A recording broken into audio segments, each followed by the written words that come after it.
Monsieur le chef d'état-major des armées, messieurs les chefs d'état-major, messieurs les officiers généraux, mesdames et messieurs en vos grades et qualités.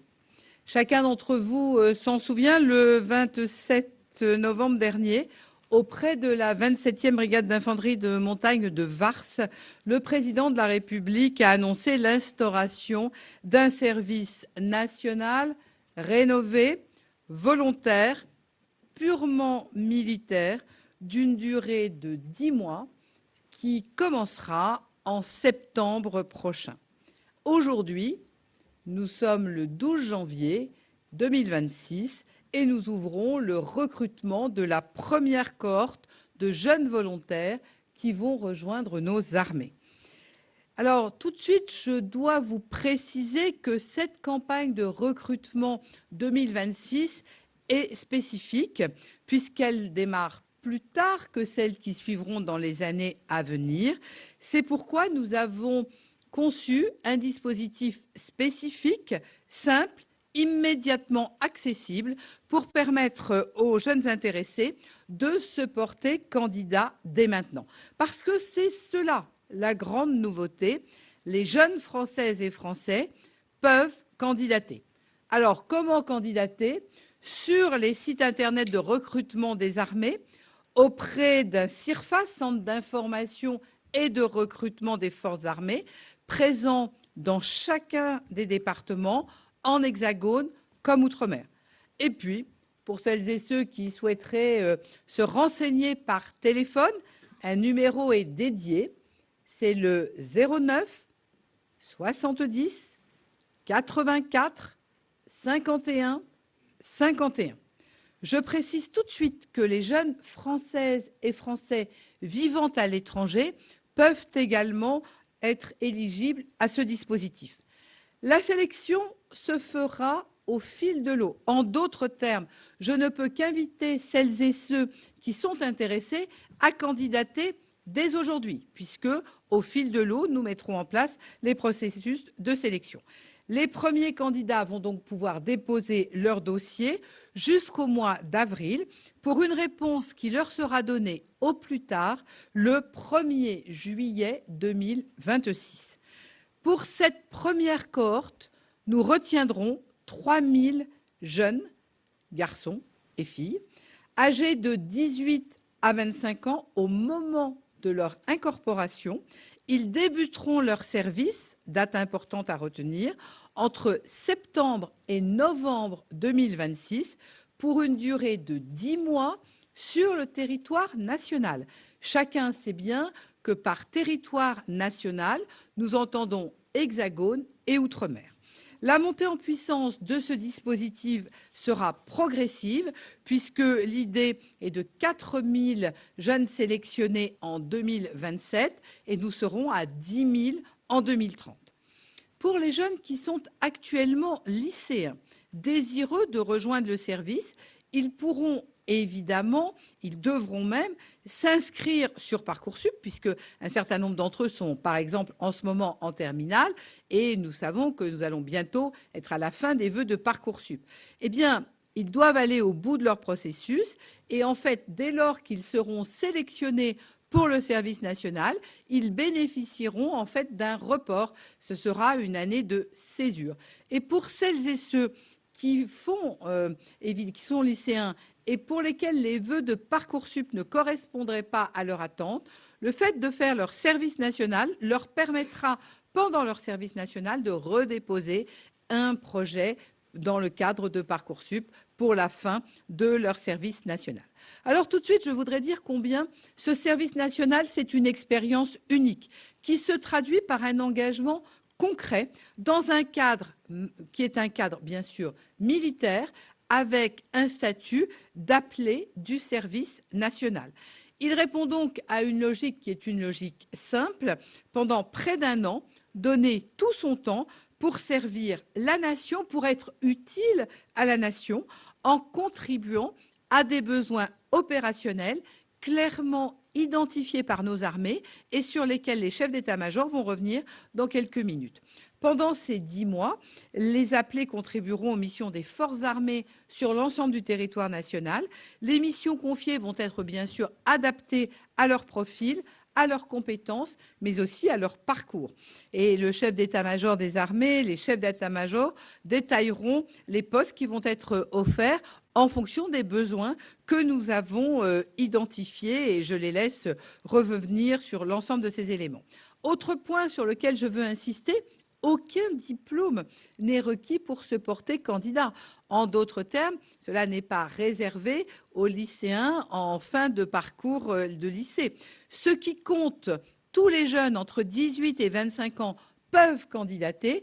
Et vraiment, si je devais retenir un seul triptyque, ça serait motivation, aptitude médicale et adéquation entre un profil et le besoin de nos armées.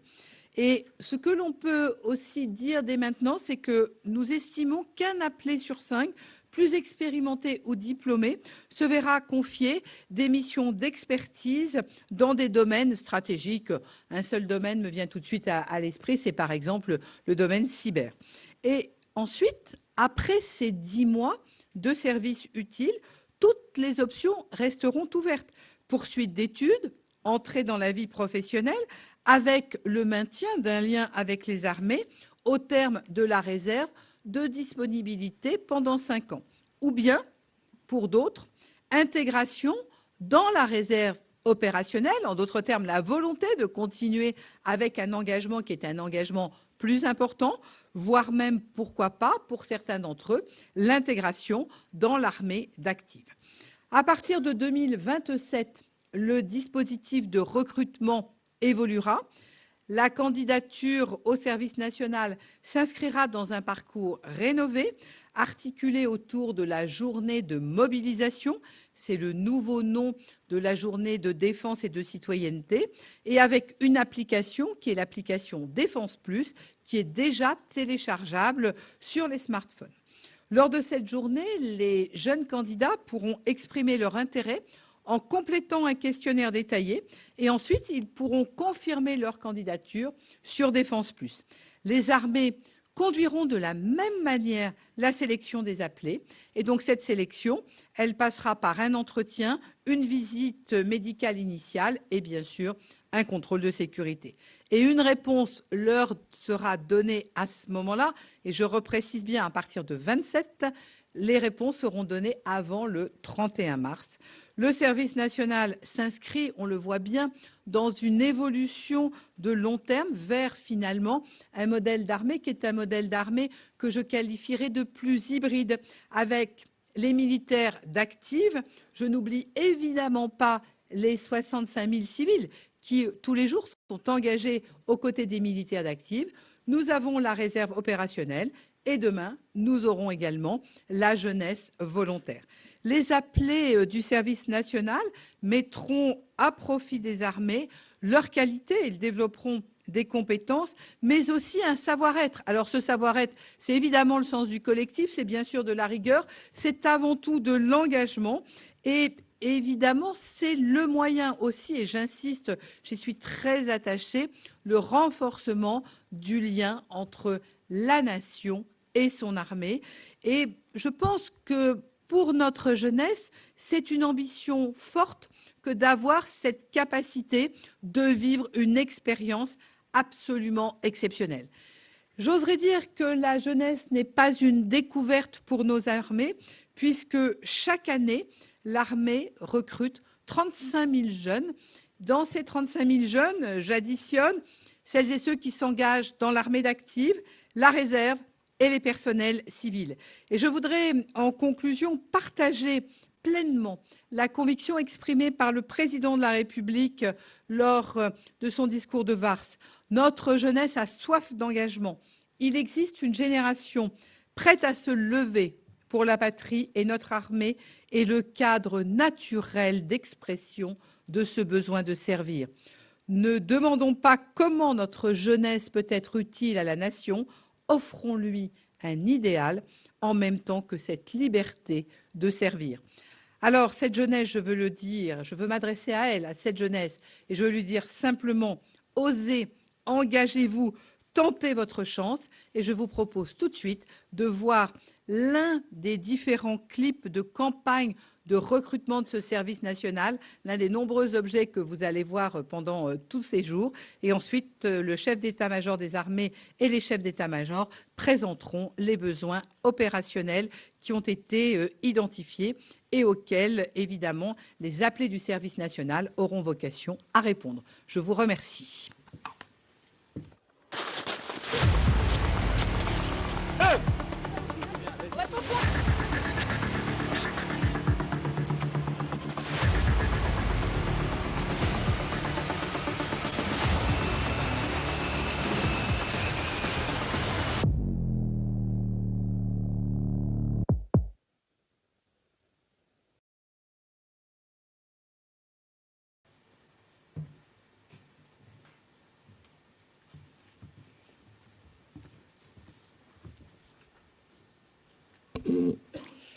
Madame la ministre, mesdames et messieurs, cette journée est importante puisqu'à compter d'aujourd'hui, les jeunes filles et jeunes garçons qui souhaitent s'engager en réalisant un service national peuvent porter leur candidature. C'est un choix important pour eux, un choix important pour leur famille et dans un moment clé de leur vie. Je souhaitais les aider dans leur choix en apportant quelques compléments, même si beaucoup de choses ont été déjà soulignées, mais vous donner quelques repères pour faciliter les choix de ces jeunes filles et ces jeunes garçons. Premier point, en faisant le choix du service national, c'est participer à la protection de nos citoyens, de notre pays, dans un environnement dont on a noté qu'il était incertain. Pour ces jeunes qui s'orienteront vers le service national, c'est faire le choix d'un rôle utile, actif pour notre défense sur le territoire français, dans l'Hexagone, mais des possibilités sont offertes également outre-mer dès l'été 2026. La mission que me confie le président de la République avec la ministre des Armées est d'assurer cette défense, cette protection. Chaque jeune qui choisira de rejoindre les armées durant 10 mois du service national aura un rôle important. Il remplira une mission identifiée.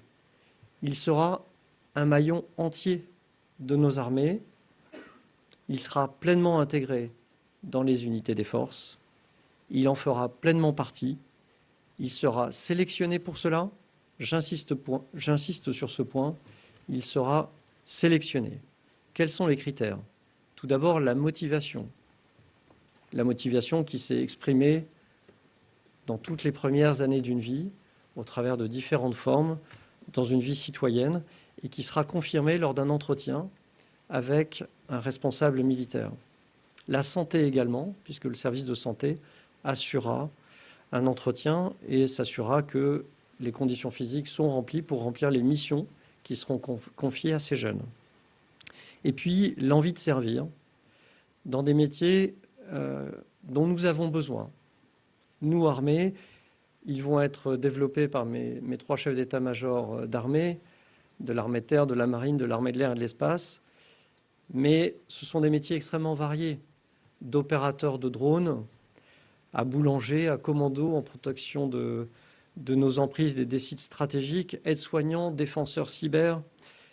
De nombreuses possibilités vont être offertes. Le deuxième point, faire ce choix du service national, c'est participer au renforcement de la capacité de résistance de notre nation. Les armées portent la force du collectif, de la solidarité, de la fraternité. Elles se soudent dans l'effort, dans la discipline, dans la défense de ce qui les dépasse. Les jeunes qui vont faire ce service national vont vivre cela avec nous sur notre territoire. Ils seront formés à réagir dans des situations inconfortables, à inscrire leur action dans le cadre d'un groupe organisé, solidaire, solide, où chacun, quelle que soit son origine sociale, son parcours personnel, ses opinions, sa religion, évolue sous un même uniforme, selon des principes d'égalité, de fraternité, d'équité, et où on récompense le mérite. Ils vont donc vivre pendant 10 mois selon les règles qui s'appliquent à tous les militaires de nos 3 armées. Et vous le savez, certains pourront rejoindre également la gendarmerie nationale. Rejoindre les armées, c'est aussi la fierté d'appartenir à des unités qui se sont illustrées dans tous les moments clés de l'histoire. C'est entrer dans un groupe fort de belles traditions, c'est porter le même insigne que ceux qui ont montré l'exemple, c'est apporter une compétence individuelle, un style propre à chacun. On accueillera chaque jeune fille et chaque jeune garçon avec sa personnalité, mais on lui apprendra à constituer et à appartenir à un groupe uni dont les règles sont collectives. Et l'apprentissage de ces règles collectives sera au cœur des premiers temps de leur service national. Et il leur appartiendra d'écrire des nouvelles pages de l'histoire en participant à la défense de notre pays. Pendant l'année où ils porteront l'uniforme militaire, ces jeunes renforceront naturellement la défense et la résistance de notre pays. Mais ça ira largement au-delà de l'année qu'ils vont vivre sous l'uniforme, puisqu'en fait, ils vont apprendre ce qu'est la défense, ils vont avoir des bases de défense, ils sauront même participer à des missions utiles, et ils pourront faire plusieurs choix, soit reprendre une vie scolaire pour ceux qui avaient interrompu leur cycle d'études pour faire une année de césure, soit reprendre un cursus professionnel pour ceux qui avaient déjà fait le choix de s'orienter vers une profession. Ils pourront continuer à servir auprès des armées, soit en étant actifs dans la réserve, ce qui est possible aujourd'hui pour tout citoyen majeur qui souhaite participer à la défense au travers de la réserve, et pour certains, et je suis certain que beaucoup d'entre eux choisiront de poursuivre cet engagement de manière professionnelle avec des contrats plus longs. Tout ceci sera possible pour les jeunes qui rejoindront le service national à partir de cet été. Troisième point, et la ministre des Armées l'a évoqué, le service national répond à la volonté d'engagement de notre jeunesse. Je le constate dans tous mes échanges avec celles et ceux qui m'interrogent aujourd'hui. Depuis le discours du président de la République à Vars, beaucoup de questions nous sont posées et je constate cette volonté de comprendre, de savoir et de participer. Et je le constate aussi dans mes interactions avec tous les jeunes marins, soldats de l'armée de terre, aviateurs, qui ont eux aussi entre 18 et 25 ans pour la plupart, et qui ont manifesté cette volonté d'engagement professionnel en choisissant d'intégrer les armées pour une longue durée. Ce que l'on rend possible aujourd'hui, c'est finalement une découverte pendant une durée beaucoup plus courte d'1 an. C'est une nouvelle réponse à un contexte et à une volonté d'engagement. C'est donc possible. Et donc on est bien sur une notion de volonté d'engagement, de volontariat. C'est la base de création de ce service national. Les jeunes vont pouvoir contacter les armées via le numéro de téléphone qui vient d'être indiqué, mais aussi sur Internet ou directement dans les centres de recrutement qui sont les portes à passer pour poursuivre cette volonté d'engagement et la traduire de manière concrète dans les mois qui viennent. Ils auront un contact avec un responsable des armées qui prendra le temps de répondre à leurs questions, de les aider dans leur cheminement, et puis qui pourra évaluer aussi leur aptitude à rejoindre un groupe et voir leur motivation réelle. Donc c'est une phase d'orientation et de choix pour eux qui s'ouvre dans les prochaines semaines et dans les prochains mois.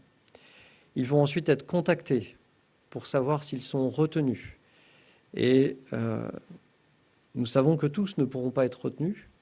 Et la sélection sera basée à la fois sur la motivation, mais je suis certain que beaucoup seront très motivés, mais ensuite une réponse à des besoins de métiers spécifiques. Et c'est là-dessus que portera l'essentiel de la sélection. Ceux qui ne pourront pas être retenus sur cette première démarche peuvent poursuivre et candidater l'année suivante, puisque le service national est ouvert pour tous les jeunes qui auront entre 18 et 25 ans. Les formations, comme ça a été dit, commenceront au mois de septembre, seront étalées sur plusieurs mois. Une formation initiale au départ. La majorité des jeunes qui seront retenus auront entre 18 et 19 ans, mais j'insiste sur le fait que nous sommes intéressés également par des jeunes qui auraient poursuivi leurs études ou qui auraient poursuivi un parcours professionnel et qui apportent des compétences qui sont très recherchées. Donc c'est ouvert à des gens qui feraient des études supérieures ou qui ont déjà des qualifications professionnelles après un parcours professionnel initial. Je citerai les étudiants en médecine, par exemple, pour le service de santé des armées. Je citerai également des jeunes techniciens et ingénieurs qui sont très utiles pour la maintenance d'équipements qui sont parmi les plus perfectionnés de ce que sait produire notre industrie aujourd'hui et qui seront très utiles également pour épauler nos ingénieurs de la Délégation générale pour l'armement qui reposent également sur des compétences très élevées. Donc à partir du mois de septembre 2026, 3000 jeunes pourront rejoindre une formation basique d'1 mois dans l'armée qu'ils auront choisie. Puis, ils poursuivront leur formation et se verront confier des missions utiles dans les 9 mois qui poursuivront cette formation basique. Et je laisserai mes 3 chefs d'état-major développer ces aspects-là pour vous. Ils seront logés, nourris gratuitement et recevront une solde de 800 € environ. Ils pourront, à l'issue des 10 mois de service national, reprendre les études sur les aspirations qu'ils avaient en sortant de leur baccalauréat, pour beaucoup, pour l'essentiel. En tout cas, il y a eu un travail de coordination important pour leur garantir de pouvoir reprendre les études là où ils souhaitaient.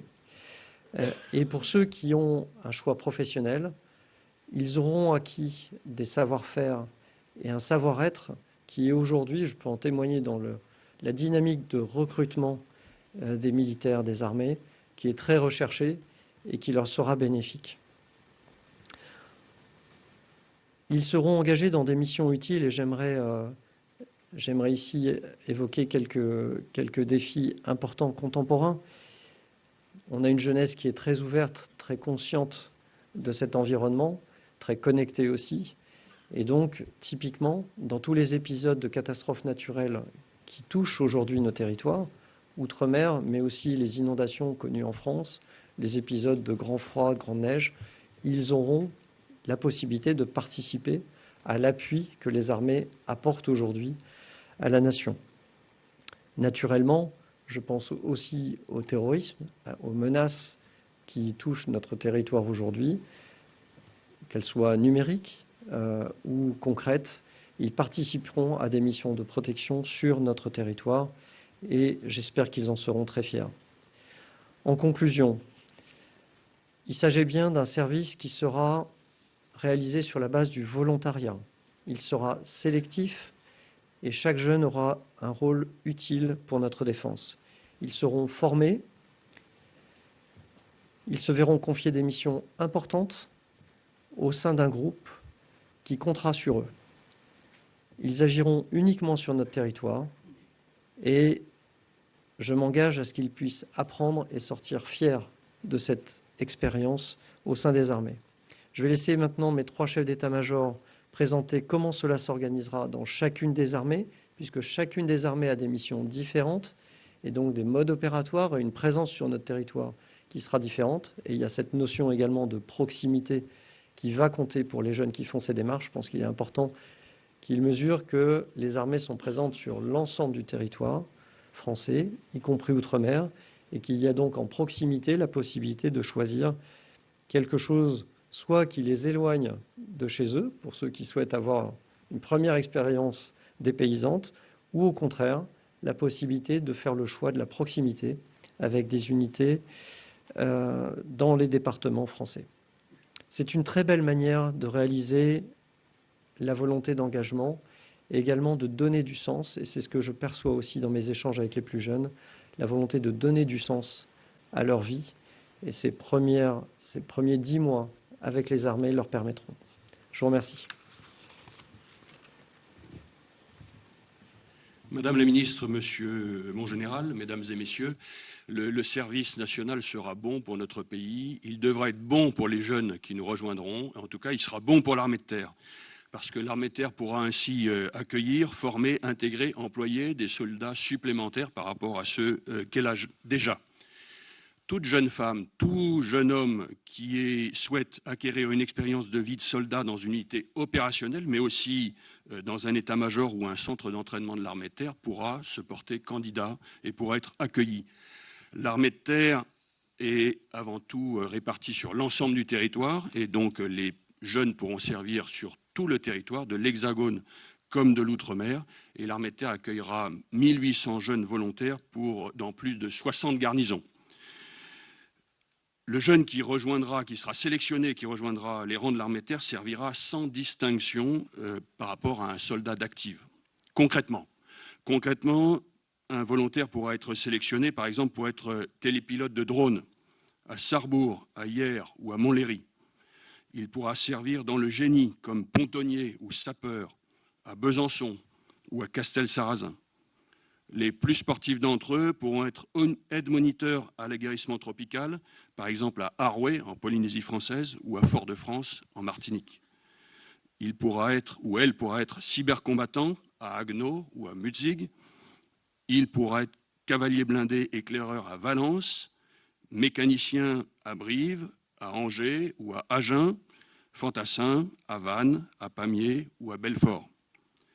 La mission de l'armée de terre pour le service national, c'est de sélectionner et d'accompagner ceux qui pensent pouvoir le faire, suivant le slogan de notre recrutement de nos jeunes soldats d'active, pour que l'armée de terre puisse en faire de nouveaux frères d'armes, qui leur permettent de découvrir la vie de ceux qui portent les armes de la France, de s'entraîner, de s'engager avec eux en opération sur le territoire national. En un mot, leur permettre de servir comme soldats à part entière pour mieux servir notre pays par la suite. Du coup, je prends la suite, Madame la Ministre, mon général.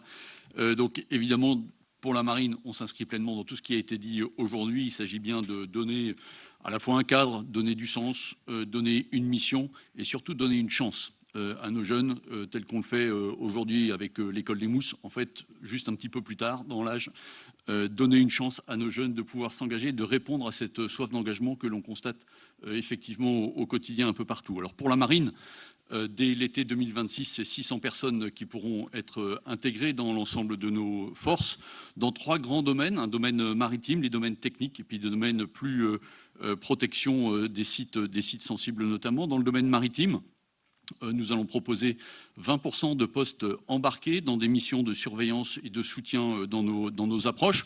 Je prends l'exemple du cyclone Chido. Demain, un appelé du service national pour embarquer sur nos bâtiments de soutien pour venir en aide à notre territoire national et venir aider, comme l'a dit le chef d'état-major des armées, à faire face aux intempéries et aux catastrophes naturelles que l'on peut avoir. C'est également des missions de surveillance dans nos approches au sein des sémaphores. Vous savez que nous avons plus d'une cinquantaine de sémaphores répartis sur l'ensemble de notre territoire, que ce soit en métropole ou outre-mer, où ils pourront participer à cette mission de surveillance de ce qui se passe en mer, de façon à protéger nos concitoyens sur l'eau. Pourront participer également avec la gendarmerie maritime à des missions de protection de nos approches sur les vedettes de gendarmerie qui, elles aussi, sont répartis sur l'ensemble de notre territoire.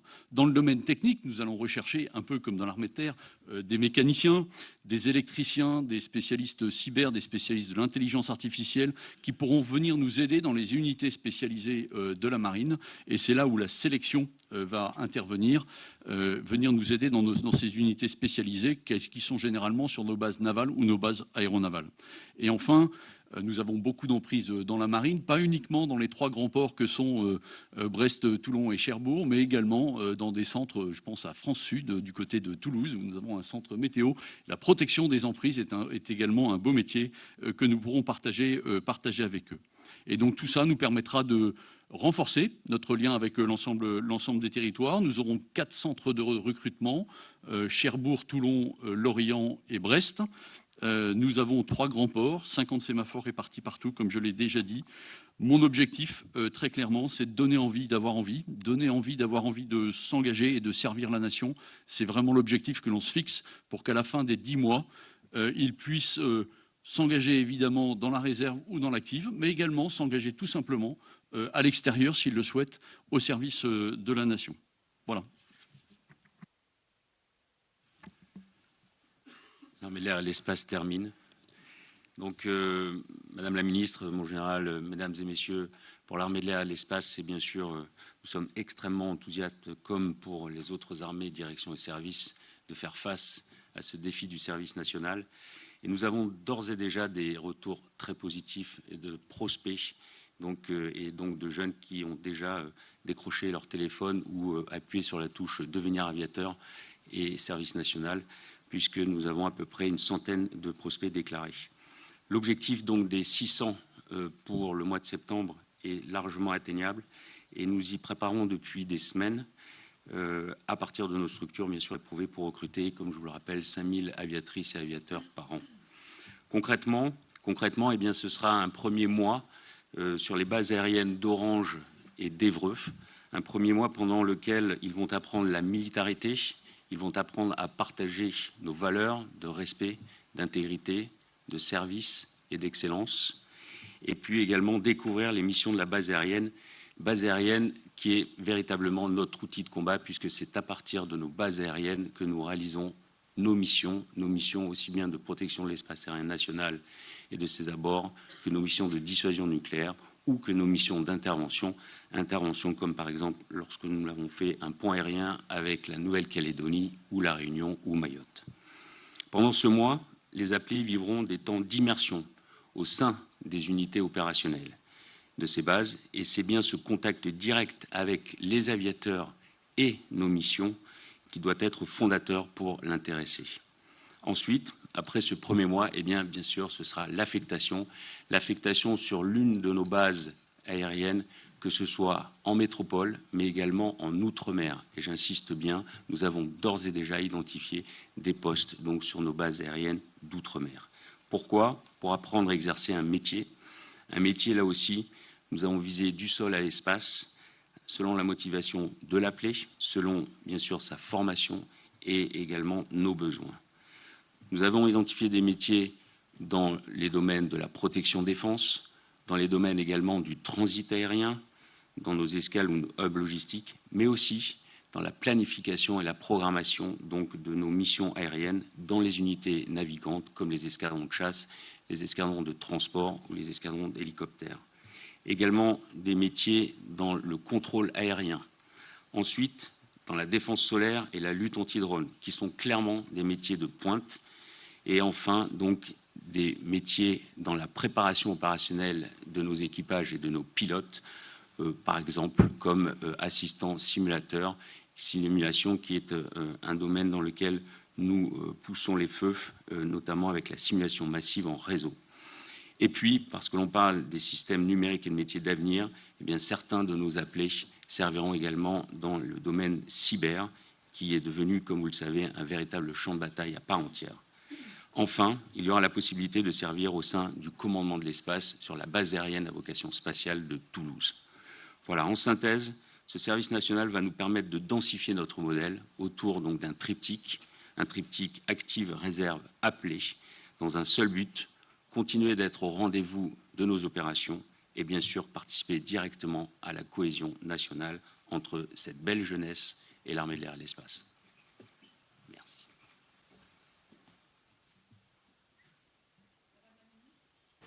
Monsieur le chef d'état-major des armées, messieurs les chefs d'état-major, je vous remercie.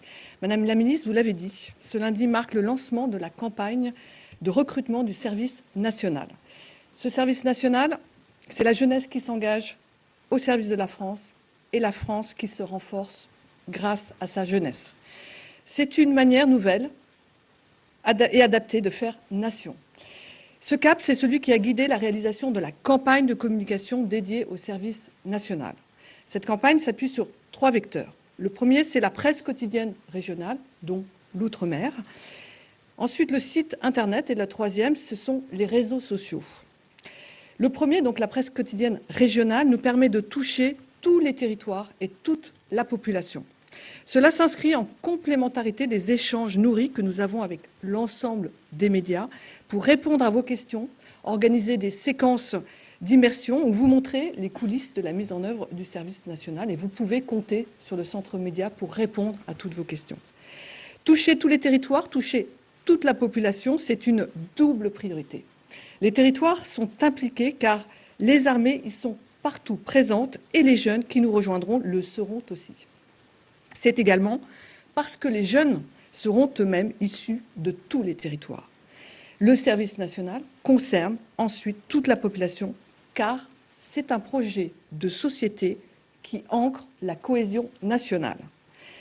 Le deuxième vecteur qui compose notre campagne de communication, c'est le site Internet.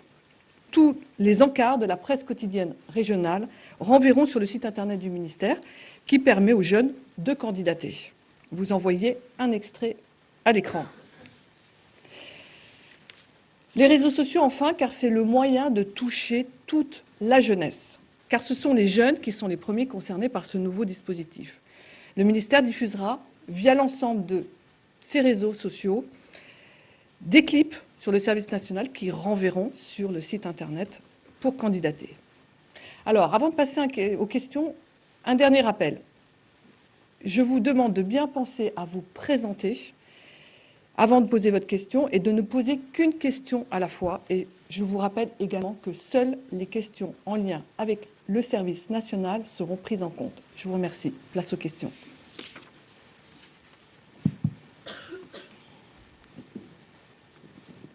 Charline Hurel, chargée de défense pour TF1 LCI. Quelles sont les qualités que vous recherchez chez ces jeunes, sachant qu'on a bien idée que votre souhait, ce serait ensuite de pouvoir les garder au sein des armées? Les qualités recherchées chez les jeunes, ce sont les mêmes que celles que l'on recherche déjà pour des jeunes qui rejoignent les armées aujourd'hui. C'est déjà une motivation, un intérêt pour la défense, c'est l'envie d'apprendre un métier, de participer à des missions extraordinaires au sein des armées, au sein d'unités. Donc, on a des jeunes de profils extrêmement variés dans les armées. Chacun peut venir avec sa personnalité. Ensuite, il faut s'assurer de la motivation, d'avoir une santé compatible des missions que l'on va confier. Si on demande à quelqu'un de patrouiller régulièrement aux abords d'un régiment ou d'une base navale, bon, il faut qu'il puisse marcher plusieurs heures sans être à bout de souffle. Mais ce sont des règles qui s'appliquent déjà aujourd'hui à tous les jeunes. Je pense que le message important, c'est que chacun, avec sa personnalité, avec son style, peut venir. Et ensuite, le premier mois de formation est un mois probatoire. Alors, non pas qu'il faille miser là-dessus pour tout essayer. L'entretien qui sera fait avec le jeune qui est candidat permettra d'affiner avec lui l'assurance qu'il s'engage pour un an de sa vie dans quelque chose qui lui convient. Mais ensuite, vraiment, il n'y a pas de profil type. Au contraire, il y a beaucoup de variétés. Et ensuite, cette variété se combine au sein d'un groupe qui suit des règles. Et c'est là-dessus que vous connaissez les armées et leur discipline. On se lève tôt, on fait des choses ensemble, on marche au pas. Et ce qui crée la force d'un collectif, en fait. Et je pense que dans un monde où on peut tous regretter parfois des démarches un peu trop individualistes, là, au contraire, nous, on mise beaucoup sur le collectif. Autre question. Bonjour, Aude Leroy, indépendante. Comment s'articule le statut de l'appelé 2026 par rapport à l'ancien, enfin la suspension, le statut suspendu de 1996? Est-ce qu'il le remplace? Est-ce que ça veut dire que l'ancien système de service national qui a été suspendu en 96 est enterré? Enfin, comment est-ce que c'est une continuité? Comment ça se goupille?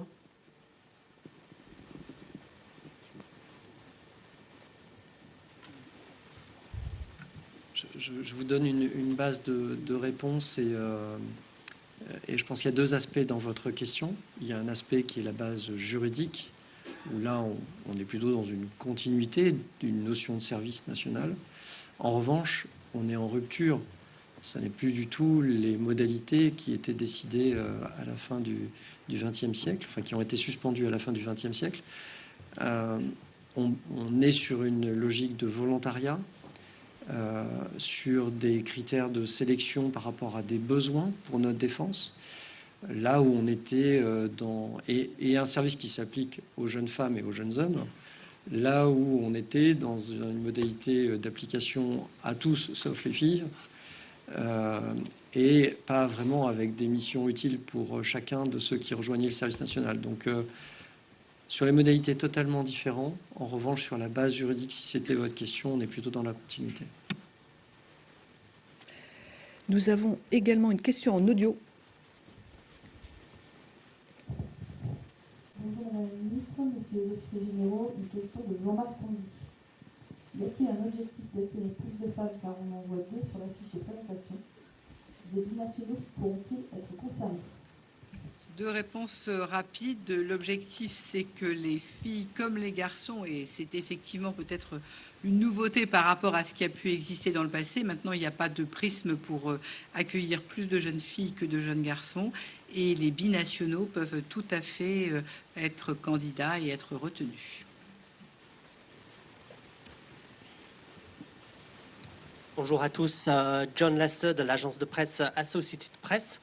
Est-ce que les jeunes personnes en situation de handicap sont exclues de ce service national? Et si ce n'est pas le cas, est-ce que vous pouvez donner peut-être 2 ou 3 exemples de postes qui pourront remplir?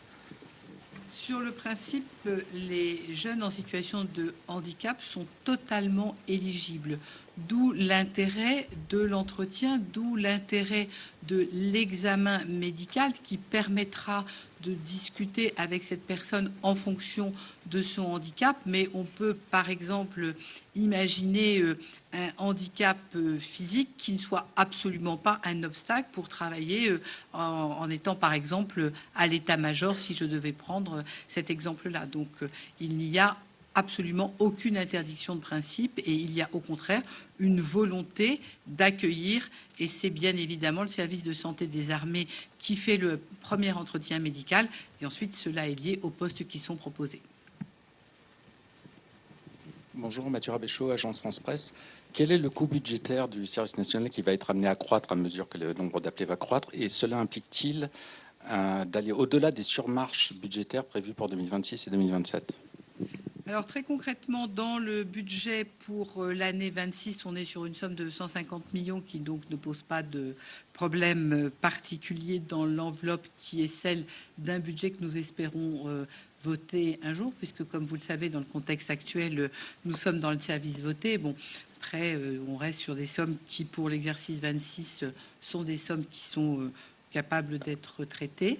Ensuite, il y a effectivement prévu dans l'actualisation de la LPM un budget de 2,3 milliards entre 2026 et 2030. Et j'en profite pour vous dire que la volonté est que la LPM soit discutée avant l'été 26. Cela fait partie des discussions que nous avons avec le Premier ministre et bien évidemment mon collègue en charge des relations avec le Parlement. Bonjour, Émilie Beaujard de la radio RTL. Concernant les jeunes qui vont arriver cet été, qu'est-ce que vous pouvez nous dire sur les piercings, les tatouages, les coupes de cheveux et l'usage des téléphones portables? Merci.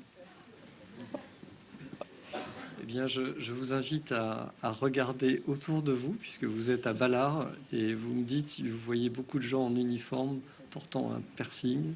Les tatouages font partie aujourd'hui des choses qui sont pratiques. En revanche, elles sont donc cachées. Mais voilà, quand je parlais des règles qui s'appliquent à tous les militaires, il n'y a pas de... Nous, on fonctionne sur un principe d'équité et d'égalité. Donc les règles qui s'appliquent aujourd'hui à tous les militaires des armées s'appliqueront aux jeunes du service national. Paul Gasnier pour Quotidien. On imagine que ce nouveau service national, il est lié à tous les bouleversements géopolitiques qu'on voit un peu partout en ce moment. Mais est-ce que vous lancez ce nouveau service national parce que vous sentez que les États-Unis ne sont plus des alliés, que l'OTAN ne va plus de soi, qu'il va peut-être falloir un jour se débrouiller tout seul?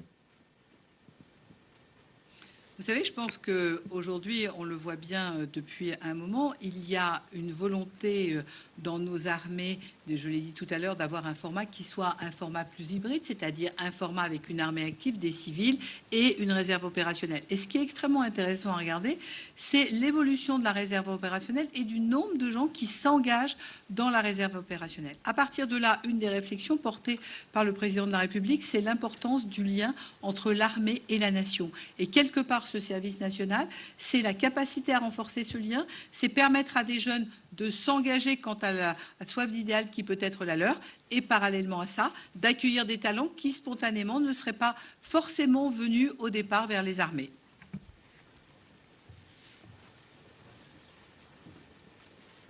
Bonjour, Laurent Kramer, France Inter. Justement, vous avez mentionné les deux options qui s'offraient après ce service national sur la réserve. Il y a des modalités que vous avez esquissées. Est-ce que vous pouvez nous en dire plus, s'il vous plaît? Alors je commence et je ferai préciser par les différents chefs d'état-major. Très concrètement, aujourd'hui, vous avez d'un côté la réserve opérationnelle, qui est une réserve dans laquelle les personnes engagées dans la réserve opérationnelle servent aux côtés de l'armée d'active. Et vous avez ce qu'on appelle la réserve de disponibilité, qui est un lien qui est gardé entre les jeunes qui sortent du service national et qui donc resteront pendant 5 ans en lien en termes d'état civil, en termes de contact, de façon et en termes d'un minimum d'entraînement qui est au maximum de 5 journées par an pendant 5 ans. Donc là, c'est j'ai fait un service national volontaire, je n'ai pas la disponibilité ou pas la volonté de m'engager plus, donc je reste en contact et peut-être que je pourrai continuer. D'autres qui, eux, diront j'ai envie de faire plus, donc à côté de ma vie d'étudiant ou à côté de ma vie professionnelle, je souhaite consacrer du temps, c'est-à-dire des week-ends, c'est-à-dire du temps que je vais discuter avec mon employeur, où là, je suis disponible au service de l'armée. Donc vous voyez, d'un côté, on est opérationnel au sens propre du terme, c'est-à-dire qu'on consacre des journées qui sont d'ailleurs rémunérées. D'un autre côté, on reste en lien, mais sans engagement en termes d'emploi du temps. Oui, pour poursuivre cette réponse, aujourd'hui on est au lancement. Et donc je pense qu'il faut chaque chose en son temps. Et le premier message que j'aurai vers les jeunes qui s'intéressent au service national, qui se posent des questions, ou leurs parents, c'est ils sont libres de leur choix. Le premier choix, c'est celui du service national. Donc une année de césure, on en a décrit les modalités. Pendant cette année, ils verront si ça comble leur attente, si ça correspond à un projet de vie. Et là, le choix sera possible pour eux de dire j'ai envie de prolonger définitivement en m'engageant. J'ai envie de prolonger en dédiant quelques jours de mes années suivantes à revenir dans mon unité que je connais et poursuivre la mission que je sais faire. Ça, c'est le choix de la réserve de manière générale. Et puis, il y a un cas extraordinaire qui est sous-tendu par cette question de réserve, de disponibilité. Mais c'est des circonstances extraordinaires. Et quand j'évoquais la force de résistance de la nation, c'est qu'effectivement, si on subissait une crise très importante et qu'on ait besoin d'aide pour, par exemple, dans le cas d'une catastrophe naturelle, porter assistance à une partie de notre population qui aurait de grandes difficultés, on se donne la capacité de rappeler des jeunes qui ont eu cette expérience, savent faire, et s'ils sont disponibles, ils nous prêtent main forte. C'est ça l'esprit. Mais rien n'est obligatoire. Ce sont des choix qu'ils feront à la fin de leur service national en fonction de ce qu'ils auront observé et de ce qu'ils ont envie de faire. Oui, bonjour, Nicolas Barotte du Figaro. Dans l'hypothèse d'un choc dans 3-4 ans, est-ce que les missions de ces jeunes donc, sur le territoire national pourraient évoluer et dans quel sens dans ce cas-là? Merci. Merci, M. Barotte. Les conditions qui sont fixées aujourd'hui, c'est déjà d'être sur notre territoire. Et donc, c'est vraiment dans ce cadre que l'on travaille. Les missions qui ont été conçues, pensées, l'accueil que l'on va avoir des jeunes se fera sur notre territoire, soit sur l'Hexagone, mais aussi, et je pense que c'est intéressant, la possibilité de découvrir les territoires outre-mer, où justement il y a une implication très régulière des armées, parce qu'on a des territoires outre-mer qui subissent des catastrophes naturelles importantes, ou dans lesquels il y a des défis d'environnement, d'exploitation des sols, par exemple en Guyane, de l'orpaillage illégal, dans lesquels ces jeunes pourront participer. Donc, moi, je ne suis pas dans une projection à 3-4 ans. Faisons cette première expérience. Et naturellement, dès aujourd'hui, sans attendre un épisode de crise qu'on souhaite tous repoussé, mais en tout cas qui est possible, comme vous l'avez souligné. Dans l'immédiat, il y a des missions utiles à réaliser sur notre territoire. Je pense à des jeunes qui auraient un intérêt et peut-être une première formation. On évoquait des BTS cyber, par exemple. Aujourd'hui, dans notre pays, des entreprises de défense, certaines de nos activités font l'objet d'attaques cyber. Et là, ces jeunes participeront à la réponse, à la défense de notre pays de cette façon-là. Voilà, j'espère que ça répond à votre question. Sur des démarches qui étaient des questionnaires ouverts assez simples, on a une particularité par rapport à d'autres pays européens. C'était la journée qui va s'appeler journée de mobilisation, la journée de Twenty, qui déjà a été conçue comme devant évoluer pour se rapprocher beaucoup plus de la notion de militarité finalement et d'expliquer beaucoup plus le rapport entre la nation et son armée et ce qu'est finalement l'implication de l'armée au quotidien. Et nous avons privilégié également l'entretien parce qu'il nous semblait important que l'entretien soit vraiment l'élément qui permette de bien déterminer la motivation. Alors nous allons prendre une dernière question. Bonjour, Laurence de Frano, Opération. J'aimerais revenir, s'il vous plaît, sur le reculement dans la réserve opérationnelle de niveau 2, qui, si bien compris, est automatique à l'issue du service national volontaire, et de ce que ça implique réellement, concrètement, donc une disponibilité de 0 à 5 jours par an, mais aussi en cas de vote du Parlement, une obligation de répondre à un éventuel appel en cas de guerre. Est-ce que vous pouvez préciser cela ? Vous savez, quand on prépare un plan, on envisage toutes les possibilités. Ce dont on parle là, c'est vraiment ce qui serait exceptionnel, ce qu'on n'a pas connu. Je pense que toutes les personnes ici n'ont pas connu ce scénario-là. Donc le scénario sur lequel je pense qu'il est important que les jeunes qui nous écoutaient et leurs parents soient assurés, c'est qu'en fait, on est sur une logique de volontariat, sur une logique de 10 mois, et ensuite une logique de choix de vie qui est totalement ouverte. Ensuite, parler de l'exception, ce que l'on souhaite, c'est l'exception. C'est pour ça que notre diplomatie, nos armées travaillent au quotidien, c'est de maintenir la paix. Bien sûr, s'il y avait une crise immense pour notre pays, tout le savoir-faire des jeunes qui auront vécu un an dans les armées, qui auront appris un métier, qui auront conscience du fonctionnement nécessaire pour notre défense dans tous les domaines, les métiers liés à l'industrie, les métiers liés à l'administration. Le secrétaire général pour l'administration est présent ici. Il y aura des jeunes qui pourront rejoindre également l'administration. Et ceux de l'armée pourront être rappelés dans des circonstances exceptionnelles, et c'est là que c'est un choix qui engage également le Parlement, pourraient éventuellement être rappelés pour aider le pays à faire face à une crise majeure. Mais là, on est dans un caractère absolument exceptionnel.